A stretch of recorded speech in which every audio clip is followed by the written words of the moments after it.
ও আল্লাহর ফেরেশতা, তোমার কাছ থেকে আল্লাহর কাছে পানাহ চাই, তুমি আমার ভেতরে কোন রকম কোন খুঁত সৃষ্টি করো না। কার কথা?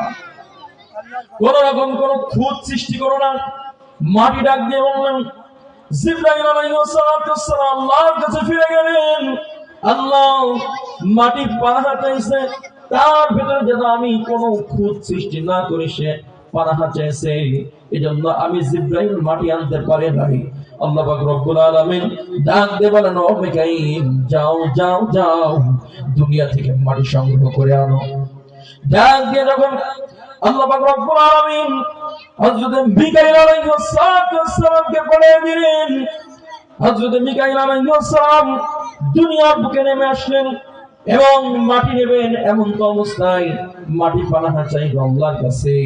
জিবরাইল আলাইহিস মিকাইল আলাইহিস সালাম ফিরে গেলেন আল্লাহর দরবারে। আল্লাহ, মাটি আমি আনতে পারবো না, মাটি আমি আনতে পারলাম না, মাটি পানাহ চাই। আর দোয়া করে আর মনে, আমার ভেতরে কোনো খুঁত সৃষ্টি করো না, আমার অঙ্গহানি করো না, আমি আল্লাহর কাছে পানাহ চাই। হযরত মিকাইল আলাইহিস সালাম আল্লাহর কাছে ফিরে চলে গেলেন।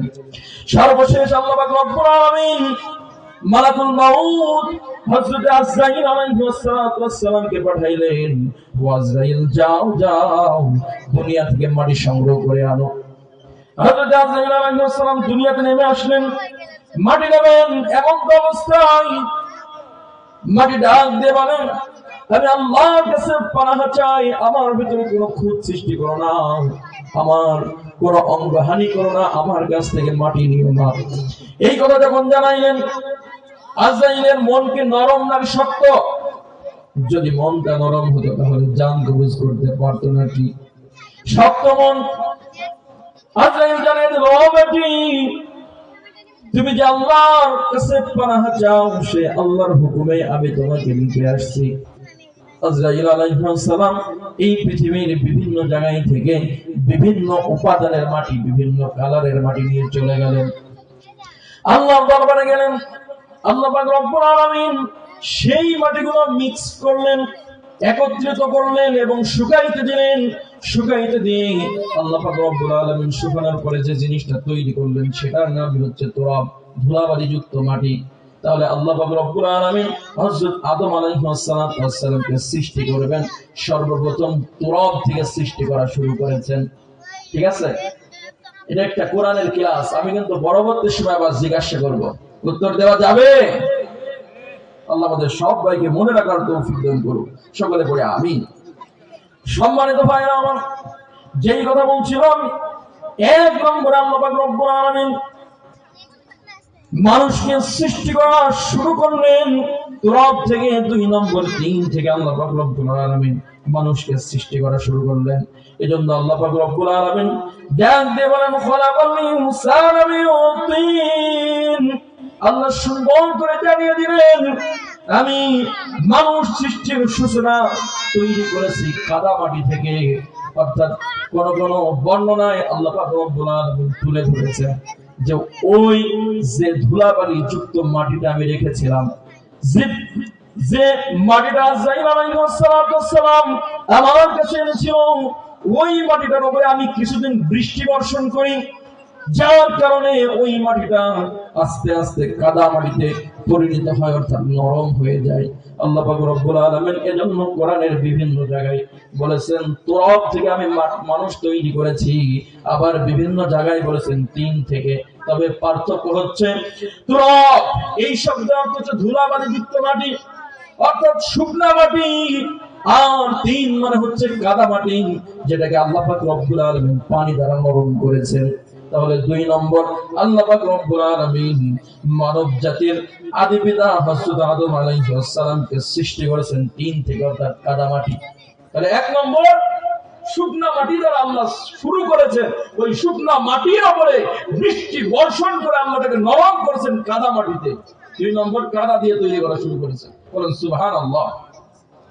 সম্মানিত ভাইরা আমার, 3 নম্বর আল্লাহ পাক রব্বুল আলামিন মানব জাতিকে সৃষ্টির কাজ শুরু করলেন। হযরত আদম আলাইহিস সালামকে সুন্দর করে বানানোর কাজ শুরু করলেন। এজন্য আল্লাহ পাক রব্বুল আলামিন সুন্দর করে জানিয়ে দিলেন, ইন্না খালাকনাহুম মিন তিনিল লাযিব। আল্লাহু আকবার। আল্লাহ পাক রব্বুল আলামিন জানিয়ে দিলেন, আমি যে মানুষ তৈরি করা শুরু করেছি, যে আদমকে সৃষ্টি করা শুরু করেছি, যে মাটি দ্বারা সৃষ্টি করেছি, সেই মাটি হচ্ছে আঠালো যুক্ত মাটি, যেটাকে আমরা এঁটেল মাটি বলি। আঠালো যুক্ত মাটি, অর্থাৎ যে মাটিটা আল্লাহ পাক রব্বুল আলামিন নরম বানানোর জন্য বিভিন্ন দিন তার উপরে বৃষ্টি বর্ষণ করেছিল, সেই মাটিটা আস্তে আস্তে আস্তে আস্তে নরম হয়ে জমাট বেঁধে আস্তে আস্তে আঠালো যুক্ত মাটিতে পরিণত হয়েছে। কথা বুঝছেন? আঠালো যুক্ত মাটি। এজন্য আল্লাহ পাক রব্বুল আলামিন বললেন, তিনিল লাযিব, আমি মানুষকে তৈরি করা শুরু করেছি, শুরু করার পরে আস্তে আস্তে আমি ওই মাটিটাকে আঠালো যুক্ত মাটি বানিয়ে আমি আদমকে তৈরি করেছি। বলেন সুবহানাল্লাহ। তাহলে কয়টা গেল? তিনটা। বলেছি কয়টা? 6টা স্তরে আল্লাহ পাক রব্বুল আলামিন হযরত আদম আলাইহিস সালামকে সৃষ্টি করেছেন। বলেন সুবহানাল্লাহ। সম্মানিত ভাইরা আমার, 4 নম্বরে আল্লাহ পাক রব্বুল আলামিন যে মাটিটা হযরত আদম আলাইহিস সালামকে সৃষ্টি করলেন, সেই মাটিটা ছিল গন্ধযুক্ত মাটি। এজন্য আল্লাহ পাক রব্বুল আলামিন ডাক দিয়ে বলেন, ওয়ালাকাদ খালাকনাল ইনসানা মিন সালসালিম মিন হামাইম মাসনুন। সূরাতুল হিজরাতের 26 নম্বর আয়াতে আল্লাহ পাক রব্বুল আলামিন সুন্দর করে জানিয়ে দিন, আমি মানুষকে সৃষ্টি করেছি গন্ধযুক্ত গাদার ঠনঠনে মাটি থেকে। এজন্য আল্লাহ পাক রব্বুল আলামিন 4 নম্বর স্তরে হযরত আদম আলাইহিস সালামকে সৃষ্টি করলেন গন্ধযুক্ত মাটি দিয়ে। জোরে বলেন কি যুক্ত? আর জোরে বলেন কি যুক্ত? গন্ধযুক্ত মাটি দিয়ে আল্লাহ পাক রব্বুল আলামিন মানুষকে সৃষ্টি করলেন। সম্মানিত ভাইরা আমার, এবার আসেন 5 নম্বরে আল্লাহ পাক রব্বুল আলামিন ডাক দিয়ে বলেন, খালাকাল ইনসানা মিন সালসালিন কাল ফাখখার। আল্লাহ পাক রব্বুল আলামিন সুন্দর করে জানিয়ে দিলেন, মানুষকে পোড়া মাটির মতো ঠনঠনে আওয়াজের মাটি দিয়ে তৈরি করেছি। অর্থাৎ দেখবেন যখন ভাড় পোড়ায়, ওই ভাড়ে যদি ফোঁকা মারা হয়, ঠন ঠন ঠন ঠন করে শব্দ হয়।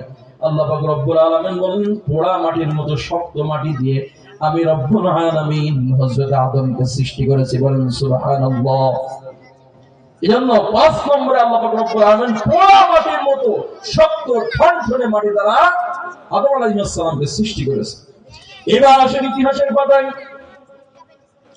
আল্লাহ পাক রব্বুল আলামিন যে কাদা বিভিন্ন দিন, যে কাদা অনেক দিন রাখার পরে আঠালো যুক্ত হলো, এবার ওই আঠালো যুক্ত মাটিটা আল্লাহ পাক রব্বুল আলামিন আরো কিছুদিন পানি সহকারে রেখে দিলেন।